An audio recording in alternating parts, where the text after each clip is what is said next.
today I'm just going to go through how to make a drum and bass break from various different breaks, generally sort of funk breaks. This is something that I've been asked a few times. How do you make clean sounding D&B breaks from funk breaks? I'm just going to step through how I've done this particular one.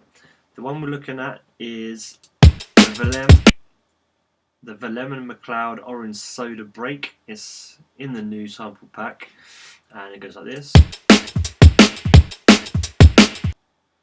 Pretty nice, good solid kind of basis for starting a bigger break, I think, but it sounds nice. And okay, it's made up of these 4 breaks here. This one,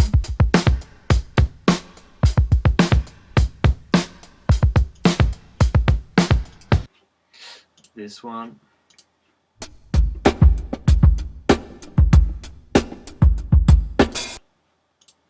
this one,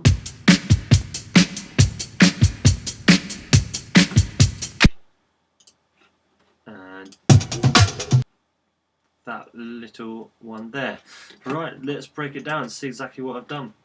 First thing I'll say is at the top here I've got some well-known drum and bass tunes, ones that I like their drums, I like the sound of their drums. So I usually have these at the top, especially when you're just starting to build a break. The break's kind of like the most important thing in a standard drum and bass tune. If you get the break right, then everything else fits around it. If you get the break wrong, it's a real pain in the ass to have to go through and rebuild the whole break in the tune. So yeah, always start with some tracks at the top, and that's just to reference A and B backwards and forwards, always trying to find out what the drum break needs. Okay, so the first break is Orange Crush Action. Famous break used in 26 bass, famous full cycle tune. They use a later part of the funk break. This is, I think, an earlier part or maybe a later part of the break where it hasn't got the big kind of noisy snare and it's a bit more of a tighter funk break. Let's just solo it. Okay, so pretty standard drum and bass kind of pattern. And on the kick we've got Focusrite Midnight EQ. We've got about 5 dBs, around 66 Hz of boost, so we take it off.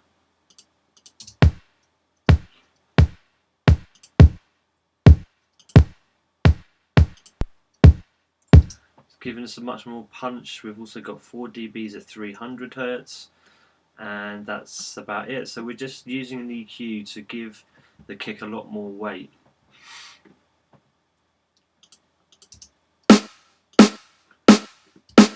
Okay, moving on to the snare.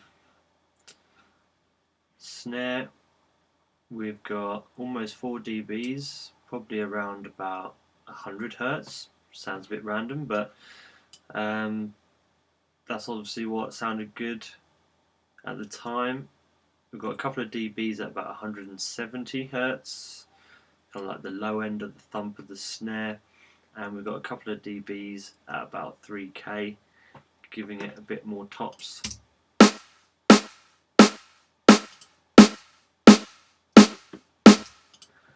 So just giving it a bit more weight,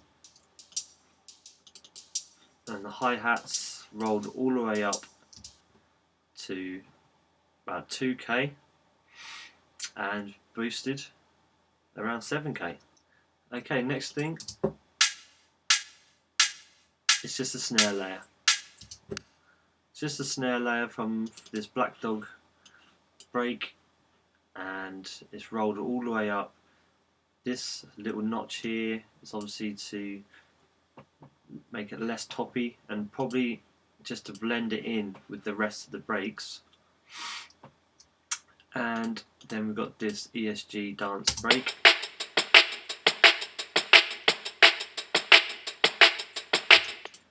Okay, so this break here is kind of thuddy and not toppy. Whilst this break has got some good hi-hats. It's got those kind of shiny sort of hi-hats, so those two complement each other. We've got the bottom end, we've got the top end, and they kind of blend together. And then we've got this one.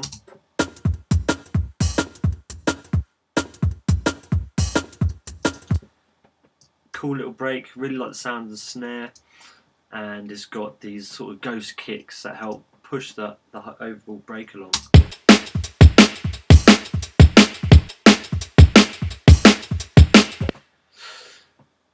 So how did I decide to put all these together? It's really just trial and error. Just keep trying different breaks together. Think about what the break needs. If you've got a dull break, look for a break with good hi-hats. If your break feels a bit too straight, look for something which has got some sort of ghost kicks or in-betweeny kind of rolls and stuff like that. This particular break I just rolled off the bottom, I believe. Yeah, it's just getting rid of some of the very low end rumble. All the breaks have been bus to bus 1.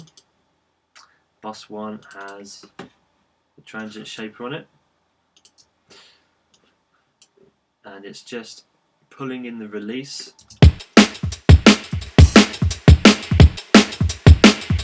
So, you know, it's pulling it in quite a bit. You're getting rid of loads of air and just making it tighter, making it less messy.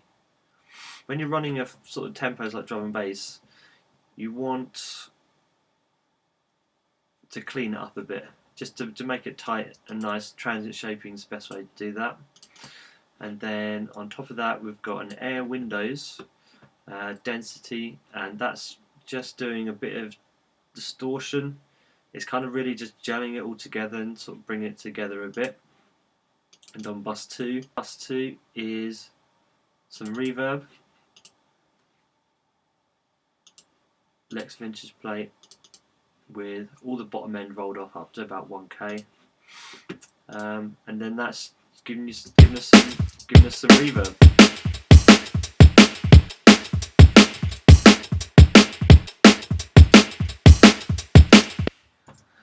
Okay, so they're the individual drum elements, and just on the master bus I've got some more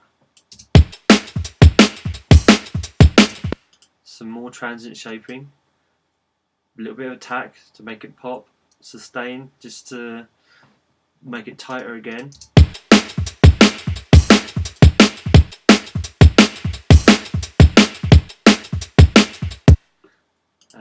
Then we've got some UAD Shadow Hills. It's like a mastering compressor.